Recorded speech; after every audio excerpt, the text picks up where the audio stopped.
Bonjour à tous. L'été convoque en nous les aspects les plus solaires de notre nature. Le rayonnement de la lumière et les journées longues nous incitent à vivre plus en extérieur et à donner à notre corps l'occasion de profiter plus souvent du monde naturel.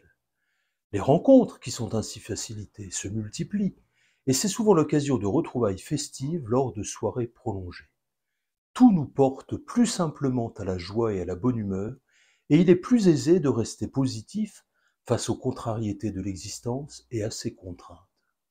C'est une période de totale expansion et de vitalité renouvelée, où, semblables aux animaux et aux plantes, nous sommes à nouveau en possession de nos meilleures ressources physiques et au summum de notre dynamisme. Mais prenons garde que cette extériorité débordante ne nous éloigne pas trop de notre stabilité intérieure et de notre présence attentive à nous-mêmes et aux choses. Nous avons en effet deux manières d'être en relation avec le monde réel. L'une nous trouve sans cesse emportés par les sensations qu'il nous procure, et tel ce méditant qui a lâché l'attention à sa respiration parce qu'une pensée l'a traversé, va subitement découvrir qu'il s'est laissé entraîner par son mental. Nous suivons dans ce cas les impulsions extérieures qui nous emmènent mécaniquement d'un état intérieur à l'autre, d'une pensée à l'autre, d'une émotion à l'autre, jusqu'à nous faire parfois oublier l'action que nous allions entreprendre pour nous faire nous engager dans une autre, sans que nous puissions échapper à ces enchaînements automatiques, puisqu'il n'y a personne au gouvernail du navire et que nous sommes en réalité absents de ce qui se passe en nous.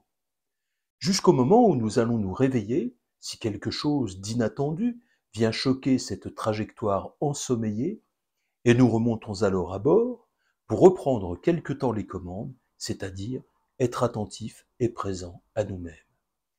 Car l'autre manière d'être, en relation avec le réel, se développe en effet à partir de notre présence réflexive à nous-mêmes et de notre capacité à penser, parler et agir tout en restant attentifs à l'ensemble.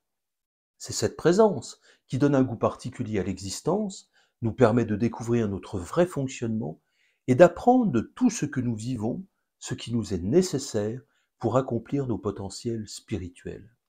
Nous avons tous des instants de présence, mais c'est un réel effort d'en développer la fréquence et la stabilité qui nous permet d'entrer en conscience dans notre vie. L'été étant une période d'extériorité, où la capacité d'attraction du réel est décuplée, nous devons exercer une particulière lucidité pour nous rappeler à nous-mêmes le plus fréquemment possible. Je conseille souvent de mettre un bip sur sa montre ou son portable, par exemple une fois toutes les heures ou plus souvent si possible, pour s'arrêter lorsqu'il sonne et revenir à soi grâce à un scan corporel complet où vous ressentez une à une toutes les parties du corps. Cela présente également l'avantage de relâcher les tensions physiques qui s'accumulent durant la journée et vous serez moins fatigué le soir.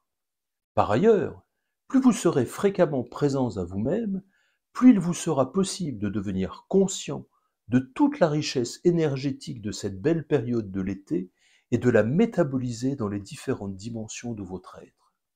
Vous pourrez ainsi profiter pleinement de tous les apports de cette saison.